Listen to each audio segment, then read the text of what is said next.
తెలంగాణ రాష్ట్రంలో మొన్నటి వరకు అంటే జూబ్లీహిల్స్ ఉప ఎన్నికలు జరిగే వరకు రేవంత్ రెడ్డి సర్కార్ మీద ఎక్కడో కొంత అనుమానం అంటే దాదాపుగా రేవంత్ రెడ్డి యొక్క పరిపాలనని ప్రజలు మెచ్చుకుంటున్నారా లేదా అనే విషయాన్ని మాత్రం ఇటుపక్క ప్రతిపక్ష పార్టీలతో పాటు కాంగ్రెస్ పార్టీలో కూడా కొంత అంతర్మదనం ఉంది.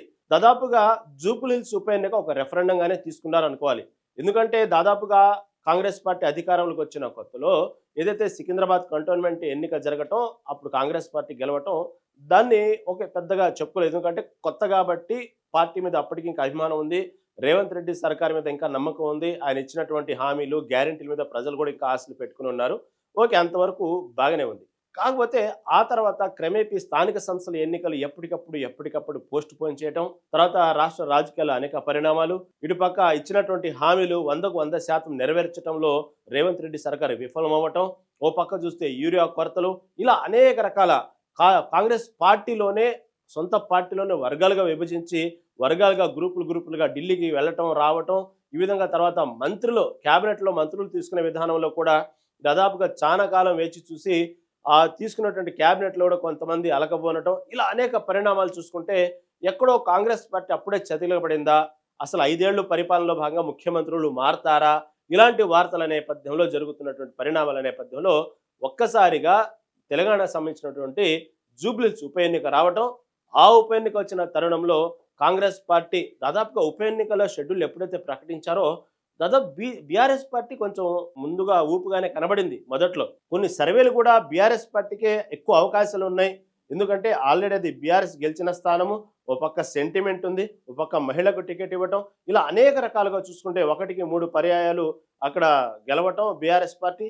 ఈ విధంగా చూసుకున్నప్పటికి కూడా ఏమాత్రం కాంగ్రెస్ పార్టీకి స్కోప్ లేదు అనేటువంటి తరుణంలో ఒక్కసారిగా దాన్ని కేవలం వన్ మ్యాన్ షోగా నడిపి కథ మొత్తాన్ని డామిట్గా అడ్డం తిరిగింది అన్నట్టు రేవంత్ రెడ్డి కేవలం ఆయన ఒక సెలబ్రిటీగా, ఆయన ఒక సెంటర్ ఆఫ్ అట్రాక్షన్గా మొత్తం ప్రచారం చేసి ఒక్కసారిగా మొత్తాన్ని మార్చేసి ఆయన క్రెడిట్ మాత్రం ఒక్కసారిగా ఢిల్లీ లెవెల్లో మళ్ళీ ఇంకోసారి నిరూపించుకున్నాడంటూ ఎటువంటి సందేహం లేదు.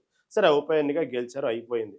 అదే ఊపులో దాదాపుగా రిజర్వేషన్స్, బీసీ సంబంధించినటువంటి రిజర్వేషన్ 42%తోనే మేము స్థానిక సంస్థలకు ఎన్నికలకు వెళ్తాము అని పదే చెప్పినటువంటి కాంగ్రెస్ ప్రభుత్వం ఏదేమైనా కోర్టులో ఉన్నా ఏమైనా సరే మేము మాత్రం 42% రిజర్వేషన్తోనే, బీసీలకు సంబంధించినటువంటి రిజర్వేషన్తోనే మేము స్థానిక సంస్థల ఎన్నికలకు వెళ్దామని పట్టుబట్టి కూర్చున్నటువంటి రేవంత్ రెడ్డి సర్కారు ఎప్పుడైతే జూబ్లీహిల్స్ ఉప ఎన్నిక గెలిచిందో ఆ ఊపులో ఒక్కసారిగా స్థానిక సంస్థలకు వెళ్ళటం జరిగింది. ఇటుపక్క పంచాయతీ ఎన్నికలు నిర్వహించడం జరిగింది.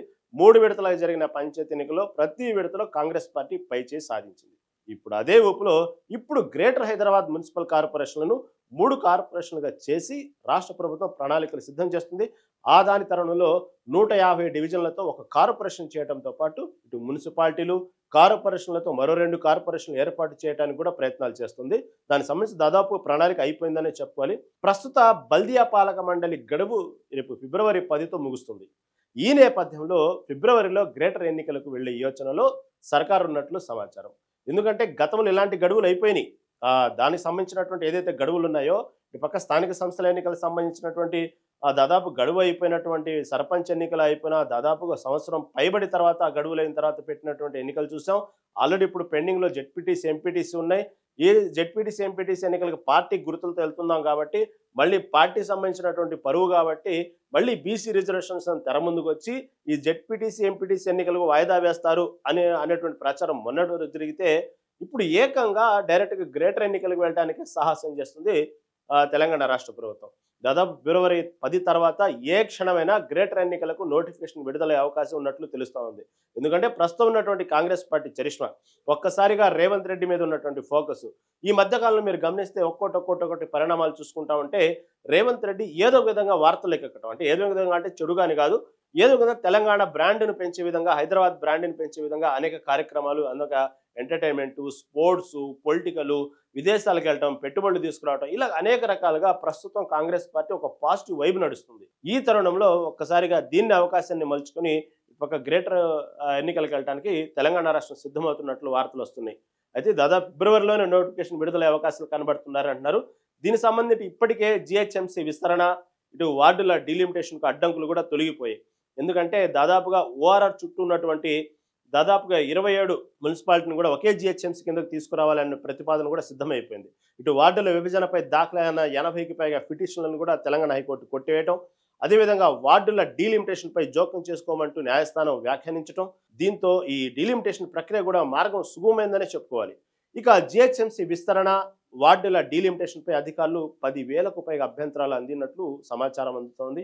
ఏదేమైనప్పుడు కూడా మొత్తం ఒకే జిహెచ్ఎంసీ గొడుగు కిందకు తీసుకురావాలి అనేటువంటి రేవంత్ రెడ్డి ఆలోచన అయితే క్లియర్గా దాదాపు సక్సెస్ అయిందని అనుకోవాలి. తీసుకురాబోతున్నారు. ఎందుకంటే దానికి సంబంధించినటువంటి రెవెన్యూ కూడా పెరిగేటువంటి అవకాశాలు ఉన్నాయి కాబట్టి. ఈ విధంగా అభ్యంతరాలను ఏదైతే వచ్చాయో ఆ అభ్యంతరాలను పరిశీలించినటువంటి అధికారులు దాదాపు 40 వార్డుల పేర్ల మార్పు, 10 వార్డుల సరిహద్దులు కూడా మార్చి యోచనలో ఉన్నట్లు తెలుస్తూ ఉంది.